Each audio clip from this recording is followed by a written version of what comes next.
सबसे पहली चीज़ तो ये कि ये जो डॉक्ट्राइन है, डॉक्ट्राइन ऑफ जुडिशियल रिव्यू, ये ओरिजिनेट हुआ, ये डेवलप हुआ यूएसए में। यूएसए की जुडिशरी के सामने, यूएसए के सुप्रीम कोर्ट के सामने एक बड़ा फेमस केस आया, मरबरी वर्सेस मेडिसिन केस 1803 में। और इस मरबरी वर्सेस मेडिसिन केस में अमेरिकन सुप्रीम कोर्ट के उस टाइम के चीफ जस्टिस जॉन मार्शल साहब ने फाउंडेशन रखी डॉक्ट्राइन ऑफ जुडिशियल रिव्यू की। तो एक बात तो अपन ये कह सकते हैं कि अमेरिकन कॉन्स्टिट्यूशन में जुडिशियल रिव्यू की बातचीत नहीं की गई थी। डॉक्ट्राइन ऑफ जुडिशियल रिव्यू की फाउंडेशन रखी गई मरबरी वर्सेस मेडिसिन केस के दौरान। किसके द्वारा? उस टाइम के अमेरिकन सुप्रीम कोर्ट के चीफ जस्टिस जॉन मार्शल के द्वारा। अच्छा, ये हमें पता ही है कि हमारे कॉन्स्टिट्यूशन मेकर्स ने दुनिया भर के कॉन्स्टिट्यूशंस को पढ़ने के बाद इंडियन कॉन्स्टिट्यूशन को तैयार किया। दुनिया भर के कॉन्स्टिट्यूशंस में जो भी अच्छी चीज़ें थी उनको इंडियन कॉन्स्टिट्यूशन का हिस्सा बनाया। तो बट ऑब्वियस था, इंडियन कॉन्स्टिट्यूशन में पावर ऑफ जुडिशियल रिव्यू भी दी गई। इंडियन कॉन्स्टिट्यूशन में हायर जुडिशरी को, सुप्रीम कोर्ट को, हाई कोर्ट को पावर ऑफ जुडिशियल रिव्यू दे दी गई। अपन दो बातें कर रहे हैं। एक तो ये कि जब अमेरिकन कॉन्टेक्स्ट में बात करेंगे तो डॉक्ट्राइन ऑफ जुडिशियल रिव्यू की फाउंडेशन वहाँ की जुडिशरी ने रखी, वहाँ के सुप्रीम कोर्ट ने रखी in a very famous case Marbury versus Madison case 1803 का। जब हम अपनी बात करते हैं तो हमारे कॉन्स्टिट्यूशन में ही सुप्रीम कोर्ट और हाई कोर्ट को पावर ऑफ जुडिशियल रिव्यू दे दी गई। और फिर धीरे धीरे जैसे जैसे अपन आगे बढ़े तो एक बड़ा फेमस केस आया, केशवानंद भारती केस, जिसमें बेसिक स्ट्रक्चर की फाउंडेशन रखी गई और ये बताया गया कि ये जो पावर ऑफ जुडिशियल रिव्यू है ये भी बेसिक स्ट्रक्चर का हिस्सा है। मतलब इस पावर ऑफ जुडिशियल रिव्यू को छीना नहीं जा सकता। ये बेसिक इंट्रोडक्शन। अच्छा, जुडिशियल रिव्यू होता क्या है ये भी अपन ने खूब बात की हुई है। बेसिकली जुडिशरी को पावर दी गई है कि अगर सरकार कोई भी एक्ट लेकर आए, कोई भी कानून लेकर आए, कॉन्स्टिट्यूशन में कोई भी बदलाव करे, कोई भी एग्जीक्यूटिव ऑर्डर इश्यू करे, अगर वो कॉन्स्टिट्यूशन के अगेंस्ट में है, अगर वो कॉन्स्टिट्यूशन के विरोध में जाता है, अगर वो कॉन्स्टिट्यूशन को वायलेट करता है, तो जुडिशरी उसको इलीगल डिक्लेयर कर देगी, उसको अनकॉन्स्टिट्यूशनल डिक्लेयर कर देगी, उसको वॉइड डिक्लेयर कर देगी, उसको खारिज डिक्लेयर कर देगी।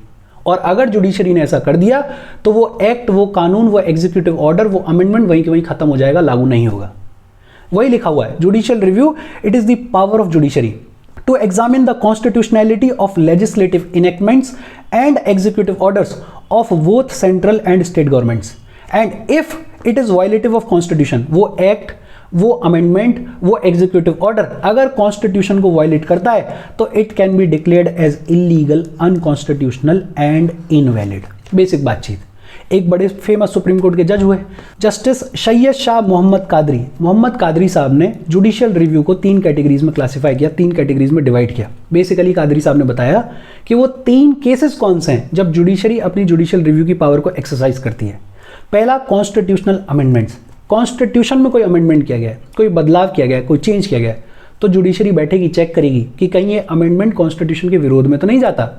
दूसरा, पार्लियामेंट या स्टेट लेजिस्लेचर्स के द्वारा या सबऑर्डिनेट लेजिस्लेशन के थ्रू कोई भी लेजिस्लेशन लाया गया, कोई भी एक्ट लाया गया, कोई भी कानून लाया गया, तो भी जुडिशरी बैठ के चेक कर सकती है कि ये एक्ट कहीं कॉन्स्टिट्यूशन को वायलेट तो नहीं करता है। और तीसरा, एडमिनिस्ट्रेटिव एक्शन।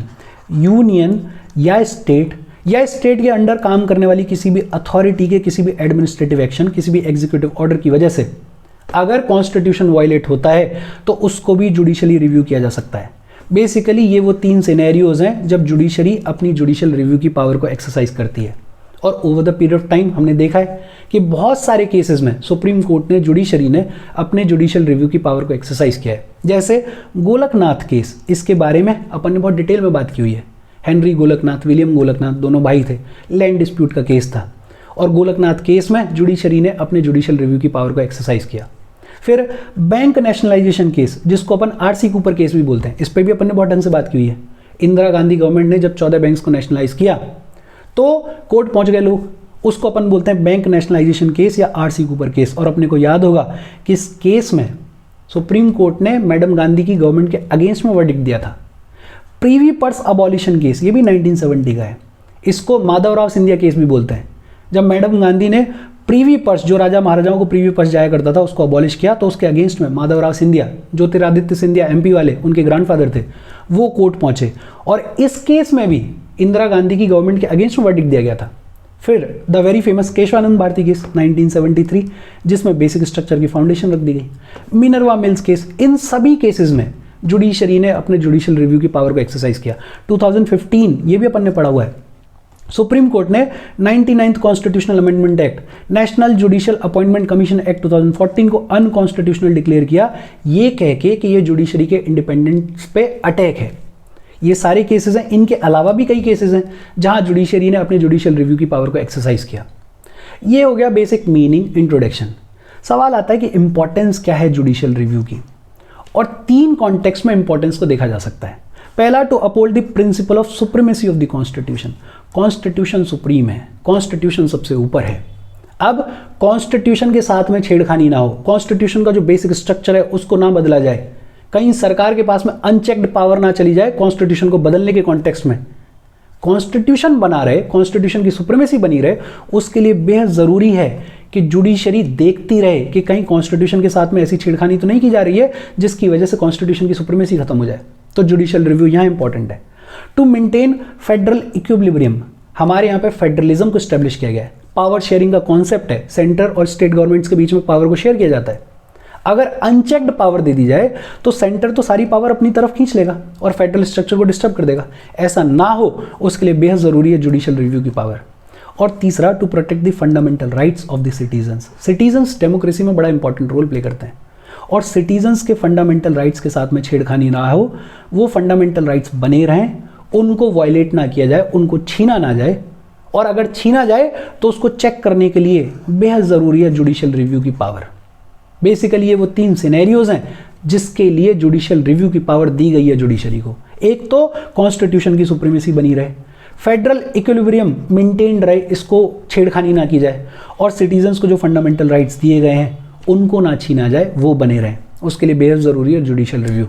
और वेरियस कोर्ट केसेस में जुडिशरी ने बताया है कि जुडिशियल रिव्यू की इंपॉर्टेंस क्या है। कई सारे केसेस दे रखे हैं लक्ष्मीकांत में, अपन 2-3 पे बात कर लेते हैं। जैसे A.K. गोपालन केस 1950, इसमें चीफ जस्टिस कानिया साहब ने कहा, in India it is the constitution that is supreme. India में कॉन्स्टिट्यूशन सुप्रीम है, and that a statute law to be valid must be in conformity with the constitutional requirements, and it is for the judiciary to decide whether any enactment is constitutional और not. Constitution supreme है, और कोई भी कानून अगर लाया जा रहा है तो वो कॉन्स्टिट्यूशन के साथ में कन्फर्मिटी में होना चाहिए, कॉन्स्टिट्यूशन के विरोध में नहीं होना चाहिए। और कोई भी कानून कॉन्स्टिट्यूशन के विरोध में है या नहीं है, ये डिसाइड करने की पावर किसकी है? जुडिशरी की है। बेसिकली चीफ जस्टिस कानिया साहब जुडिशियल रिव्यू की पावर के बारे में बात कर रहे हैं एक तरीके से।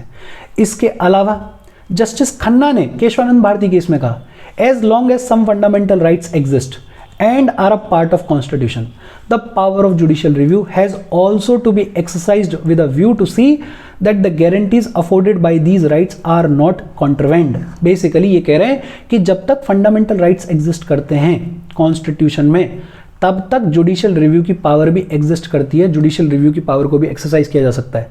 क्योंकि अगर किसी फंडामेंटल राइट को छीना जा रहा है तो ये इंश्योर कैसे किया जाए कि उनको ना छीना जाए, उसका जरिया क्या है? जुडिशियल रिव्यू की पावर। जुडिशियल रिव्यू पे एक बार फिर से फोकस है। इसके अलावा chief justice Chandrachud Minerva Mills case 1980 में इन्होंने कहा, it is the function of the जजेस may their duty to pronounce upon the validity of law. जजेस की ड्यूटी है, जिम्मेदारी है कि वो कानून वैलिड है या नहीं है उसके बारे में बताएं। If courts are totally deprived of that power, अगर कोर्ट से ये पावर छीन ली जाए, the fundamental rights conferred on the people will become a mere adornment because rights without remedies are as writ in water। कि अगर judicial review की power ही नहीं होगी तो फंडामेंटल राइट्स का मतलब ही क्या है? फिर तो फंडामेंटल राइट्स को सरकार कभी भी छीन लेगी। अब कम से कम जुडिशियल रिव्यू की पावर है तो चेक तो किया जा सकता है, सरकार को रोका तो जा सकता है। तो ये कह रहे हैं कि जुडिशियल रिव्यू बड़ा एसेंशियल है। A controlled constitution will then become uncontrolled. अगर जुडिशियल रिव्यू की पावर को छीन लिया गया तो ये जो कंट्रोल्ड कॉन्स्टिट्यूशन है, एक तरीके से सरकार पे जो चेक एंड बैलेंस का काम है वो खत्म हो जाएगा और कॉन्स्टिट्यूशन अनकंट्रोल्ड हो जाएगा। और बहुत सारे ओपिनियंस दे रखे हैं कोर्ट के वेरियस जजेस के, वो आप देख सकते हो, बट ये 2-3 इंपॉर्टेंट केसेस के जो ओपिनियंस हैं वो अपन ने देख लिए। ये हो गई इंपॉर्टेंस, बहुत ज़्यादा कुछ है नहीं। इसके बाद बात आती है constitutional provisions for judicial review. एक बात तो ये कि ये जो फ्रेज है जुडिशियल रिव्यू, ये जो टर्म है जुडिशियल रिव्यू, इसको कॉन्स्टिट्यूशन में कहीं भी मेंशन नहीं किया गया, इसको एक्सप्लिसिटली कॉन्स्टिट्यूशन में कहीं भी नहीं लिखा गया। लेकिन हाँ, कॉन्स्टिट्यूशन में बहुत सारे ऐसे आर्टिकल्स हैं जो कि दिखाते हैं कि इंडियन जुडिशरी को जुडिशियल रिव्यू की पावर दी गई है, और उन सब आर्टिकल्स में से सबसे इंपॉर्टेंट आर्टिकल है आर्टिकल 13, अपन ने पढ़ा हुआ है इसके बारे में। All laws that are inconsistent with or in derogation of fundamental rights shall be null and void. कोई भी ऐसा कानून जो कि फंडामेंटल राइट्स के साथ में इनकंसिस्टेंट है, जो कि फंडामेंटल राइट्स के विरोध में जाता है, उसको वॉइड डिक्लेयर किया जाए, उसको खारिज डिक्लेयर किया जाए। हमने पढ़ा हुआ है इसके बारे में। आर्टिकल 32 ये भी जानते हैं अपन, अगर किसी भी सिटीजन के फंडामेंटल राइट्स का वायलेशन होता है तो वो सीधे सीधे सुप्रीम कोर्ट का दरवाजा खटखटा सकता है, और सुप्रीम कोर्ट आर्टिकल 32 के तहत रिट्स इश्यू करता है। कौन कौन सी 5 रिट्स इश्यू की जाती हैं सुप्रीम कोर्ट के द्वारा, please let me know in the comment section. Article 131 original jurisdiction of supreme court, पिछले ही कुछ सेशंस में बात की अपन इसके बारे में। जब सेंट्रल स्टेट और स्टेट्स के बीच में डिस्प्यूट होता है तो उस पर डिसाइड करने की पावर किसकी है, सुप्रीम कोर्ट की है। Article 132 appellate jurisdiction of supreme court in constitutional cases, constitutional cases में सुप्रीम कोर्ट में अपील की जा सकती है। ये अपने को पता है कि कॉन्स्टिट्यूशनल केसेस में अगर सुप्रीम कोर्ट में अपील करनी है तो हाई कोर्ट का सर्टिफिकेशन मस्ट है। Article 133 appellate jurisdiction of supreme court in civil cases, इसके बारे में भी अपन ने पढ़ा हुआ है, 2 सिनेरियोज होते हैं वो भी देखे थे। Article 134 appellate jurisdiction of supreme court in criminal cases, ये सब अपन ने ऑलरेडी पढ़ा हुआ है। Article 134A certificate for appeal to supreme court from high court, ये जो 3 सिनेरियोज हैं, इन 3 केसेस में, इन 3 सिनेरियोज में जब सुप्रीम कोर्ट में अपील की जाती है तो हाई कोर्ट उसको सर्टिफाई करता है। जब हाई कोर्ट सर्टिफाई करता है तब सुप्रीम कोर्ट में अपील की जा सकती है। ये जो सर्टिफिकेशन की पावर है ये किस में दी गई है, आर्टिकल 134A में। Article 135 supreme court to exercise the jurisdiction and powers of the federal court under any pre constitution law. Basically अपने को पता है कि फेडरल कोर्ट ऑफ इंडिया जो कि गवर्नमेंट ऑफ इंडिया एक्ट 1935 के तहत स्टैब्लिश किया गया था, उसको रिप्लेस किया हमारे सुप्रीम कोर्ट ऑफ इंडिया ने। तो जितने भी प्री कॉन्स्टिट्यूशन के लॉज हैं उनमें फेडरल कोर्ट को जो भी पावर दी गई थी, जो भी जुरिस्डिक्शन दिया गया था, वो ऑटोमेटिकली अब किसको दे दिया गया, सुप्रीम कोर्ट को दे दिया गया अंडर आर्टिकल 135।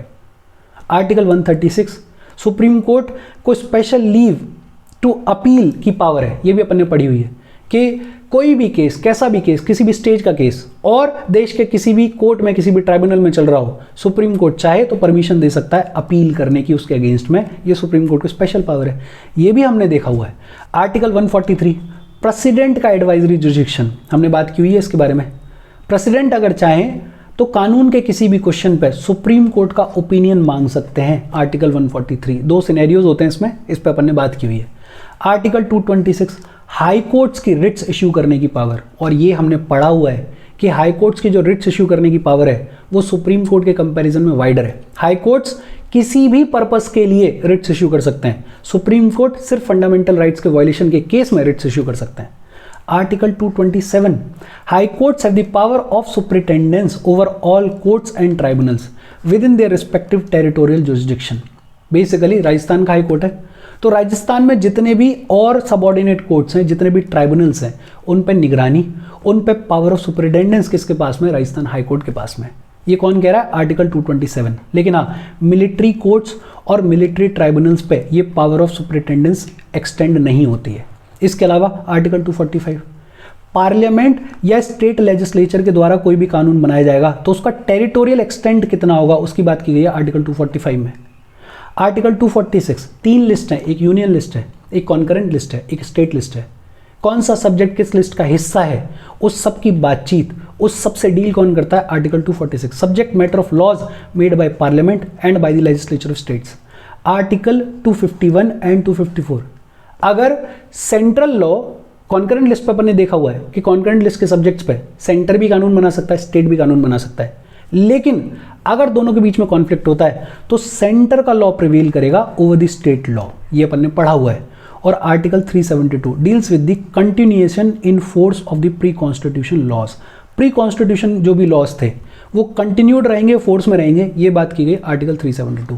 और ये वेरियस आर्टिकल्स हैं जिनके तहत एक तरीके से जुडिशरी को पावर दी गई है कि भाई आप चेक करो, आप ध्यान में रखो कि ये जो चीज़ें लिखी हुई हैं कहीं ये वायलेट तो नहीं हो रही हैं, अगर कुछ इनके विरोध में जा रहा है तो उसको ठीक करो। एक तरीके से ये सारे आर्टिकल्स बात करते हैं जुडिशरी के जुडिशियल रिव्यू की पावर के बारे में। आज की अपनी बातचीत यहाँ खत्म। अगर कोई डाउट हो तो please comment. Thank you very much.